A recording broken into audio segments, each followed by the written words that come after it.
The first thing, I'm gonna open the back here. This is where you feed your machine here, right? Now I'm gonna show you how you get rid of the jam.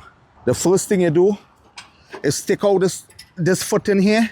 So you pull out this pin, you take out this foot in here. You come around here, you put it inside here, you secure this with the pin. You're gonna jack up this here. This piece here gonna raise inside here. The feeder gonna go up inside. So this is what we do in.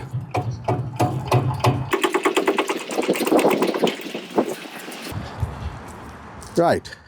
Now we come in the back here. We make sure in the back here clean. If it have anything like what we seen there, the machine will not work. So this is what we have to do now. We could get something. Right? And I'm gonna take it.